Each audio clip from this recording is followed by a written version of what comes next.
શુભકામનાઓ પાઠવી છે અને આ તકે મને અહીંયા આવવાનો મોકો મળ્યો, બોલવાની તક મળી, એ બદલ સમાજનો ખૂબ ખૂબ હૃદયપૂર્વક આભાર વ્યક્તિ સાથે શુભકામનાઓ પાઠવી. Thank you પૂજાભાઈ. ઘેડિયા કોળી સમાજના આગેવાન સુરત. આજે ઘેડિયા કોળી સમાજ 33મો સ્નેહમિલન સમારોહ તેમજ વિદ્યાર્થીના ઇનામ અને આજે ઘેડિયા કોળી સમાજની અંદર અનેરો ઉત્સાહ અને લાગણી. આજે અમે સૌ ઘેડિયા કોળી સમાજના લગભગ 10,000 લોકો સાથે મળીને કાર્યક્રમ જોઈ રહ્યા છીએ. આ કાર્યક્રમ વિશેનો અનેરો ઉત્સાહ અને અનેરી લાગણી છે. સૌ લોકોના મનમાં આજે અષાઢી બીજ નિમિત્તે ઘેડિયા કોળી સમાજ દર વર્ષે આજે અષાઢી બીજ સંગઠિત થાય છે અને સમાજના હિત માટેના જે કંઈ કાર્ય છે એ અમે સમાજને યોગ્ય માર્ગદર્શન આપીએ છીએ. સમાજ વ્યસન મુક્ત બને, સ્વસ્થ બને, તંદુરસ્ત બને એવી અમે શુભકામના કરી અમારા કાર્ય. શ્રી ઋષિ ભારતી બાપુ આજે ઘેડિયા કોળી સમાજના કાર્યક્રમમાં ઉપસ્થિત રહ્યા છે, તો બાપુ તમે શું અભિપ્રાય આપશો? જો સમસ્ત ઘેડિયા કોળી સમાજ દ્વારા આયોજિત આજે સન્માન સમારોહમાં 3 વાતો કરવી છે કે કોળી સમાજમાંથી બહેનો વ્યસન છોડે, ભાઈઓ વ્યસન છોડે અને બાળકો લેસન કરે. આ મારું હંમેશા સૂત્ર રહ્યું છે અને આખા ગુજરાતમાં 40% પ્રતિનિધિત્વ અને 2.5 કરોડનું પોપ્યુલેશન, 1.5 કરોડનું વોટિંગ ને 80 લાખ ઘર ધરાવે છે કોળી સમાજ.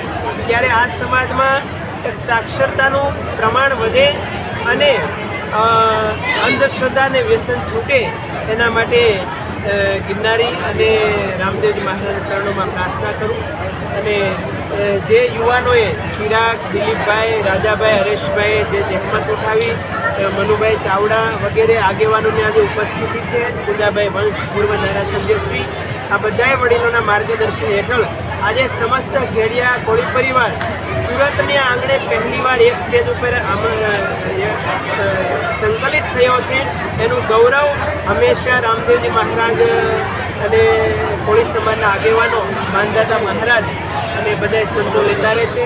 અને ભવિષ્યમાં હું તો એવું ઈચ્છું કે સમસ્ત કોળી સમાજના જે પરિવારો છે એક સ્ટેજ ઉપર આવે.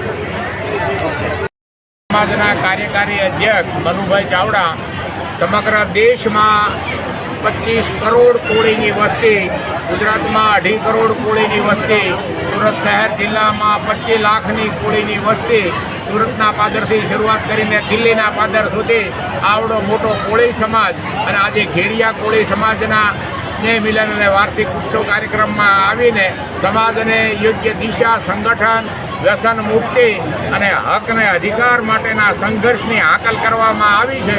સુરતના પાદરથી દિલ્હીના પાદર સુધી સમાજ સંગઠિત થાય, હક અને અધિકાર માટે બાપુ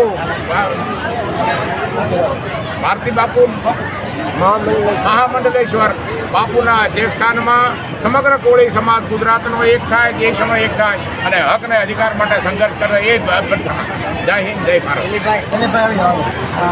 આ કાર્યક્રમમાં એકાળુ વિધાનસભાના એક્સ ધારાસભ્ય શ્રી પૂજાભાઈ આપણી જગ્યાએ બેસી રહી પછી આપણે જમણવારના વાર છે આપણે થોડોક જ કાર્યક્રમ બાકી છે.